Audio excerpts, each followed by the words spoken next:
From the moment this leaked footage hit the internet, the entire hip-hop world froze like someone had just pulled the plug on reality. Because what you're about to hear, what you're about to see, is something nobody ever expected. Not from a music mogul this powerful, not from a man who built an empire off loyalty, money, and silence. But behind the scenes, the truth was boiling, and now it's spilling everywhere. Fans are shocked. Lawyers are stunned.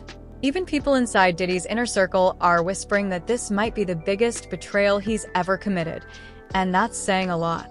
It all starts with one moment, one phone call, one camera rolling when it never should have been. A private conversation that was never supposed to leave the room suddenly ends up in a Netflix documentary, and overnight, a quiet legal battle turns into a full-blown cultural earthquake. And the craziest part? Sources say this wasn't an accident. This was Diddy's own move gone horribly wrong. The family was left divided, the team blindsided, and the streets lit up with rumors about who leaked what and why. But trust me, that's just the beginning. The real story begins way before the leaked documentary clips ever hit Netflix, and way before social media started flaming up like a gas stove turned to max. It starts months earlier, in the quiet hours of the night, when the empire around Diddy, an empire built on decades of power, connections, and carefully curated public image, began to crack from the inside. People around him say he wasn't sleeping, he was pacing, he was talking in circles. And most importantly, he was documenting everything, secretly, quietly, obsessively. Nobody knew why. Nobody knew who he was trying to protect, or who he was setting up. But everybody felt the shift. Inside his mansion, his team was arguing more than ever. His assistants were exhausted. His friends were confused at his paranoia. And the one person who kept trying to calm the storm was attorney Mark Agnifilo, the man who literally carried Diddy through some of the worst legal fires of his life. This was the guy who fought tooth and nail to keep Diddy out of prison. The guy who walked into courtrooms with a straight face while the world threw every possible allegation at his client. And this was the man Diddy chose to betray. It all went down during a tense night when Diddy's legal team was debating strategy on a high-profile case. Tensions were high. Everyone was tired. And what nobody realized was that, tucked behind a speaker, sitting silently on a shelf, was a small camera, a camera that Diddy himself had instructed his videographer to record everything with. He didn't explain why. He didn't ask permission. He just wanted footage. Raw footage. Behind-the-scenes footage. Legacy footage, he called it at the time. But now insiders say Diddy wasn't shooting a legacy, he was shooting leverage. On that night, the argument sparked fast. Mark's voice came through first, firm but stressed. "Sean, we have to be strategic here. We can't ignore what the prosecution is stacking up. If we go in blind..." Diddy cut him off. Nah, listen. You don't hear me. You're not hearing what I'm saying, bro. They're not playing fair. They're trying to take me out. They're trying to make me look like a monster. And you gotta protect me better than this. The room went silent. The team exchanged looks. A junior attorney shifted uncomfortably in his chair. The videographer stayed frozen, expecting Diddy to tell him to stop recording, but the words never came. Mark sighed, rubbing his forehead. "Sean, nobody is trying to take you out more than you're taking yourself out right now. We're on your side, but yelling at us doesn't change the evidence." Diddy stood up, pacing. "Y'all don't get it. Y'all don't see what's coming. I gotta handle this my way."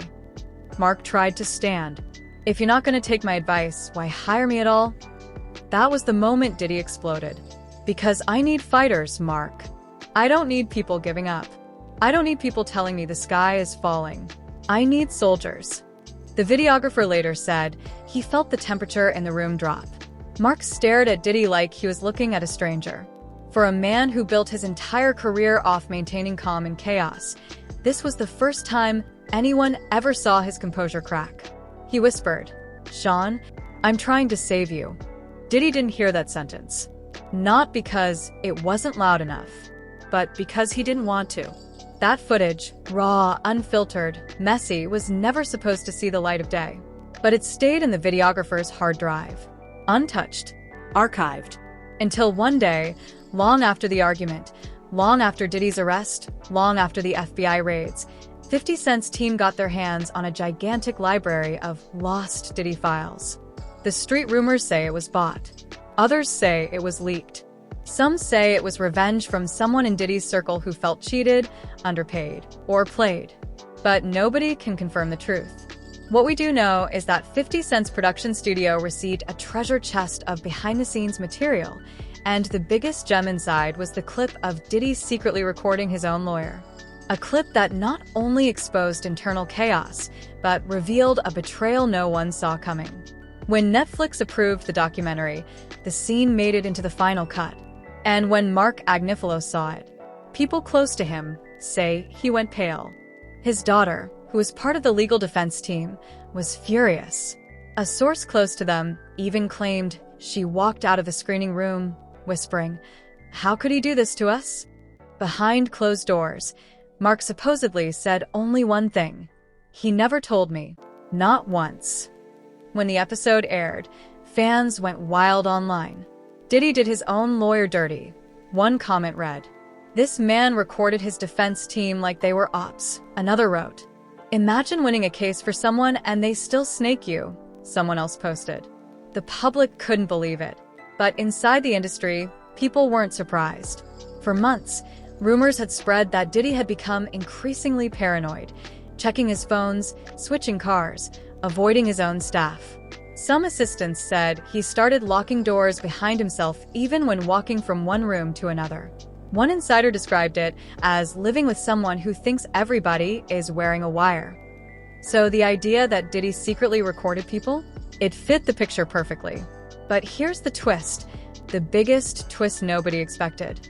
Once Diddy learned that the footage was being used in the documentary, he tried everything to stop it. He hired lawyers. He threatened copyright claims. He said the footage belonged to him. He said it was misused. He claimed unauthorized distribution.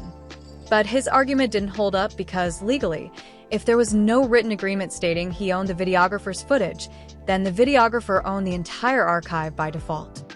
And insiders say there was no contract, not even a scrap of paper. Diddy had accidentally created his own downfall by trusting a handshake deal, something unheard of in Hollywood. While all this was exploding online, things behind bars got worse. Diddy's calls with his family became colder. His kids, who were already dealing with the stress of public scrutiny, reportedly felt embarrassed that their father had betrayed someone who fought for him. One source close to the family said Quincy was especially disappointed. He didn't know this would come back to hurt him, the source said. He didn't think the cameras were a problem. Kim Porter's relatives, who already have a rocky relationship with Diddy's legacy, allegedly said this footage only confirmed what they'd been warning people for years, that Diddy trusted nobody and treated everyone like they were disposable, even people who risked everything for him. And as the documentary rose into Netflix's top 10, 50 Cent couldn't help himself. He posted memes, jokes, reactions stirring the pot even more. One caption read, "When you betray the only guy trying to keep you out of jail, what else you expect?" The streets ate it up.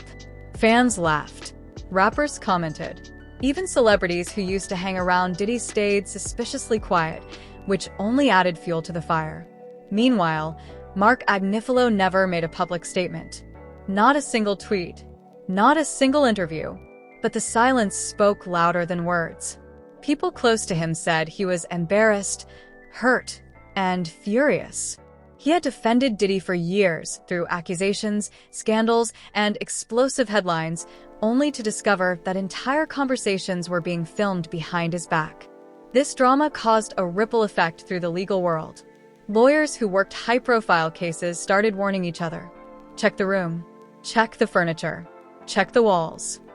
Because if one mogul was secretly recording conversations, who else could be? And then another twist appeared. A rumor started circulating that the videographer never meant for the footage to go public.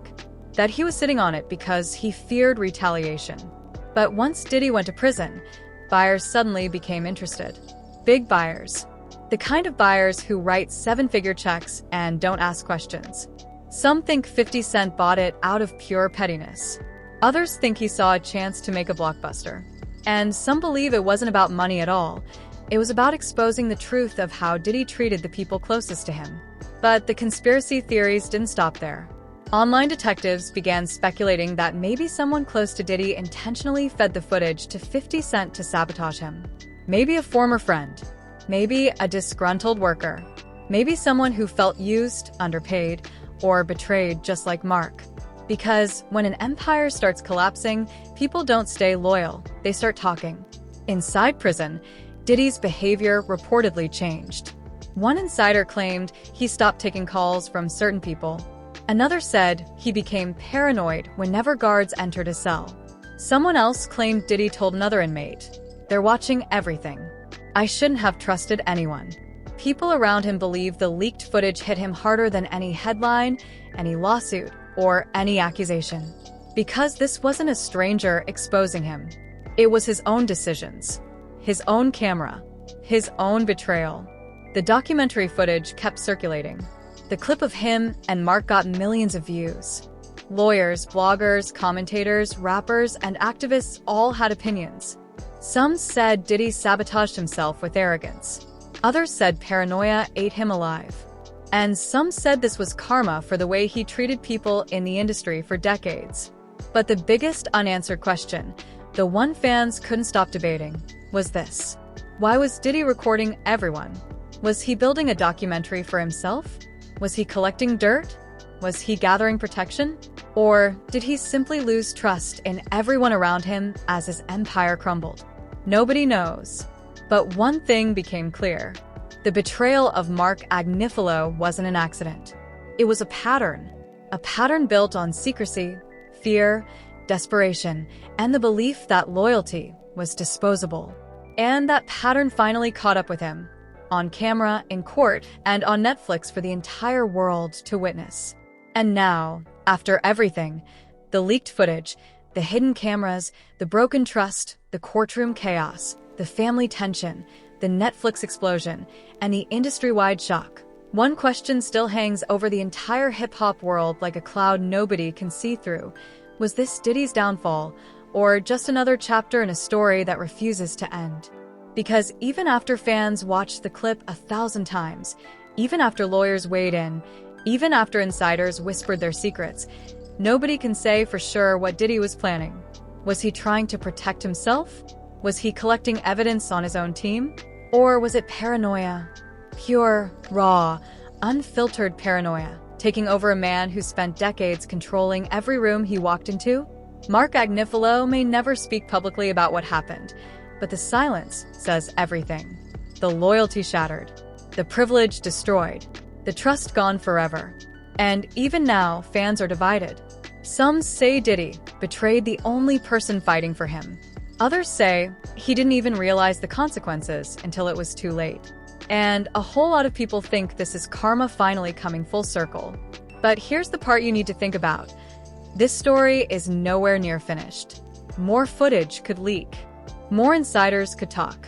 More truth could come out.